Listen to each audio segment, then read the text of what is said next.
Next we turned and went up along the road toward Bashan.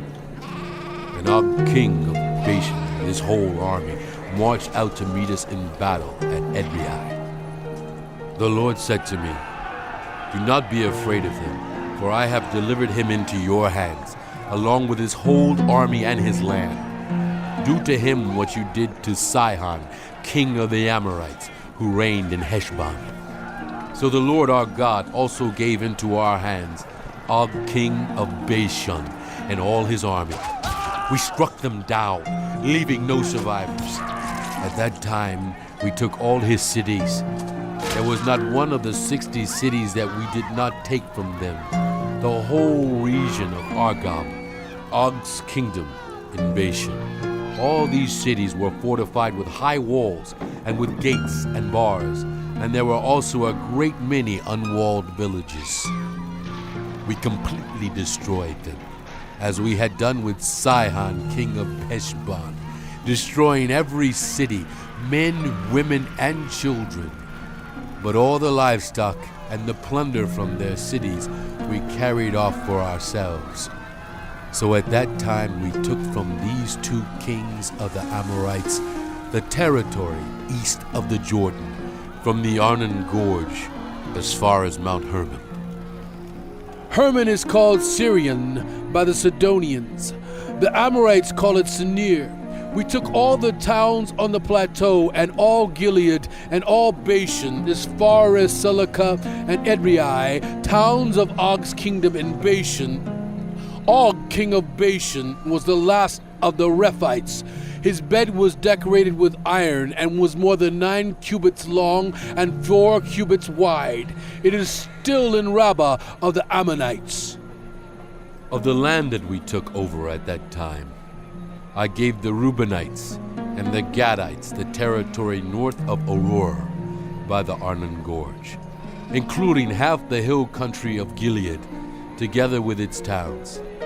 The rest of Gilead, and also all of Bashan, the kingdom of Og, I gave to the half-tribe of Manasseh. The whole region of Argob in Bashan used to be known as a land of the Rephites. Jair, a descendant of Manasseh, took the whole region of Argob as far as the border of the Geshurites and the Maacathites.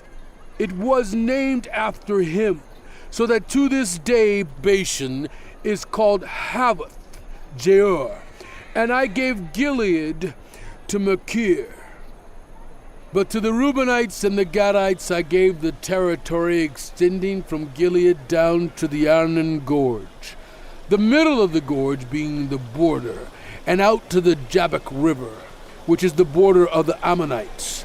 Its western border was the Jordan in the Arabah, from Kinnereth to the Sea of the Arabah, that is the Dead Sea, below the slopes of Pisgah.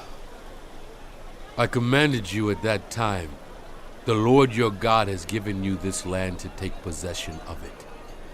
But all your able-bodied men, armed for battle, must cross over ahead of the other Israelites.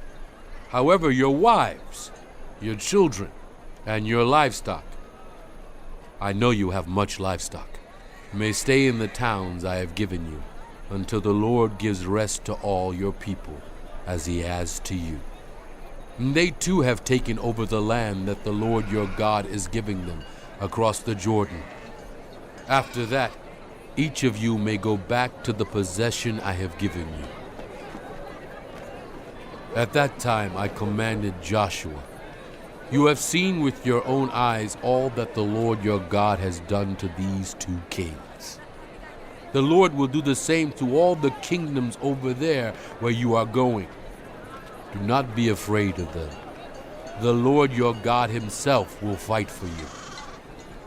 At that time I pleaded with the Lord, "Sovereign Lord, you have begun to show to your servant your greatness and your strong hand.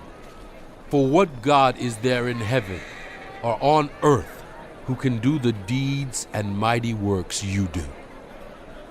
Let me go over and see the good land beyond the Jordan, that fine hill country and Lebanon."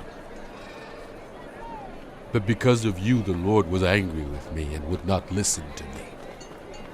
That is enough, the Lord said.